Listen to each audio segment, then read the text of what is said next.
সম্মানিত দিনী ভাই ও বোনেরা, আমাদের জীবনে এমন কিছু সময় আসে যখন দেয়ালে পিঠ থেকে যায়, আমার কিছুই করার থাকে না। আল্লাহ রাব্বুল আলামিনের কাছে চাওয়া ছাড়া আমার কোনো পথ খোলা থাকে না। ঠিক এমন সময় আল্লাহ রাব্বুল আলামিনের কাছে মনের একান্ত কামনা ও বাসনাগুলোকে পূরণ করবার জন্য একটি বিশেষ পথ বাতলিয়ে দিয়েছেন আমাদের প্রিয় নবী হযরত মুহাম্মদ সাল্লাল্লাহু আলাইহি ওয়াসাল্লাম। আর সেটি হলো ইসমে আজম।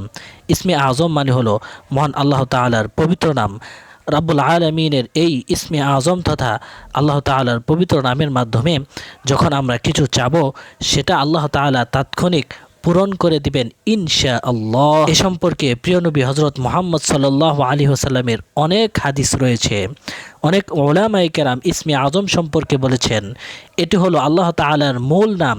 আল্লাহ সেটি তার অনেকগুলো গুণবাচক নাম রয়েছে, তার মধ্য থেকে আল্লাহ রাব্বুল আলামিনের যে মূল নাম, আল্লাহ তাআলা এই নামের মাধ্যমে আল্লাহ রাব্বুল আলামিনকে ডেকে যদি কোনো বান্দা কিছু চায়, আল্লাহ তাআলা সেটা তাকে না দিয়ে খালি হাতে ফিরিয়ে দেন না। সুবহানাল্লাহ। নামাজের মাঝে একবার কিছু বাক্য বলে উঠলেন।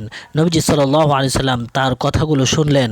তিনি বলে উঠলেন, আল্লাহুম্মা ইন্নাকা আশহাদু আন্নাকা লা ইলাহা ইল্লা আনতাল আহাদুস সামাদ লাম ইয়ালিদ ওয়া লাম ইউলাদ ওয়া লাম ইয়াকুল লাহু কুফুয়ান আহাদ। তার মুখে বাক্যগুলো শুনে নবী করিম সাল্লাল্লাহু আলাইহি সাল্লাম বলেছেন, নিশ্চয়ই এই লোকটি ইসমে আজম পাঠ করেছে। ইসমে আজমের মাধ্যমে আল্লাহ রাব্বুল আলামিনের কাছে কোনো কিছু চাওয়া হলে তিনি সেটা ফিরিয়ে দেন না। এর মাধ্যমে আল্লাহকে ডাকলে তিনি অবশ্যই তাতে সাড়া দেন।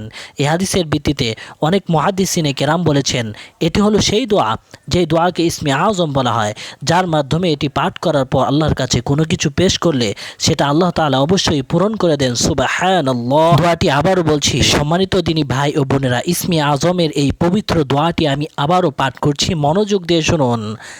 اللهم إني أسألك بأني أشهد أنك أنت الله لا إله إلا أنت الأحد الصمد الذي لم يلد ولم يولد ولم يكن له كفوا أحد اللهم إني أسألك بأني أشهد أنك أنت الله لا إله إلا أنت الأحد الصمد الذي لم يلد ولم يولد ولم يكن له কুফুয়ান আহাদ।